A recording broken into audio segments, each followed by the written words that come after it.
Okay guys, so we're here on our workbench. We're going to wire in our LED for this example. We're going to use pin 11, PWM pin, just so that we can control the brightness of the LED.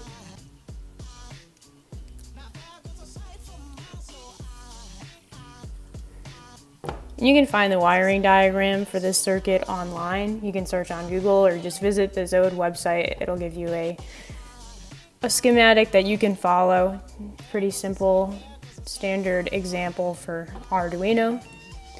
And instead of having to write lines of code and using the delays and the digital writes in the Arduino IDE, we're going to make it really easy. XOD has a built-in node called LED, which represents a hardware LED. So let's go ahead and jump into the software and get that set up. So when you are greeted in the software, when you first open it up, you want to create a new project. So just go up to File, New Project. Give the project a name. So we'll just call this Test Project, and we'll create the project. And then what we'll do is we'll click anywhere inside of this patch. And patches are similar to sketches for Arduino, but in the XOD language it's called a patch. We'll click anywhere inside of this patch and hit the letter I, just type in LED, hit enter. That brings in our LED node, which is representative of our LED on the board. So when we click on the LED node, you can give it a name. We'll call it red LED, just for best practices. We'll assign it a pin, which is what the port number is. It's on pin 11 on the Arduino. And to turn it on, we will give it a value of 1. You can give it a value anywhere from 0 to 1 as a percentage. So if you wanted it to be half bright, you'd type in 0.5. Okay, so now that we've got our patch written, what we'll do is we want to download it to our Arduino. You can go ahead and just grab the USB cable, plug it in. You'll see that mine's lit up because I had previously downloaded some stuff to it. But what we'll do is we'll go ahead and upload this. We'll choose the correct board. We've got an Uno running here. We are running our Arduino off of the USB port, and then we'll just click upload. Give it a few seconds. You'll see that it shut off and now it's back on. So to further show you that it's working, let's go ahead and shut the LED off. We'll go back into our LED and type in a 0. We'll go ahead and deploy it. And then we will upload. It's going to shut off and then it's going to stay off. All right, so there we go. So now you can see how easy it is to interface an LED using the XOD software. What I'm going to do is I'm going to wire up a second LED. We're going to use this blue LED. This is going to just be really fast, and then I'll show you how to add a second LED node into your patch.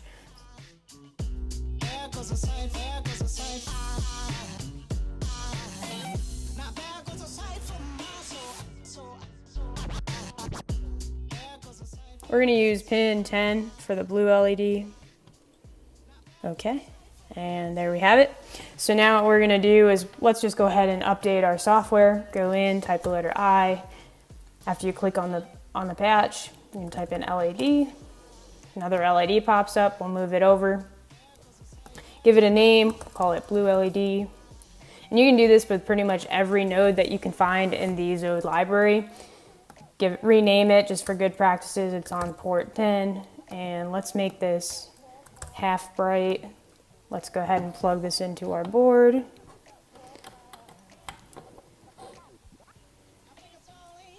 Okay, and then we will upload to Arduino. Click the upload. Give it a few seconds. And then the blue light should be half on and the red light is still off because we didn't change that value. So let's go ahead and let's turn them both on. So let's make the red light set to, we'll go 0.75. Go ahead and upload that code. Okay. And you can see I pretty much made this circuit in like less than a couple minutes, and it's so easy to interface with different hardware modules using the nodes in the XOD software. So if you're looking to create a really quick prototype and you don't feel like writing out a ton of lines of code, go ahead and download the software and give it a try. It's pretty easy. Their library is very comprehensive, and I highly recommend using it if you need to get something done really quick. Alright, in our next tutorial we're going to be going over potentiometers, servos, and other advanced features of the XOD software.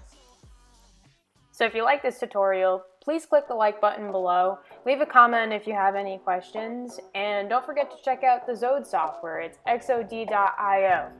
And for more information about Learn Robotics, visit learnrobotics.org. This has been Liz from Learn Robotics. See you in the next tutorial.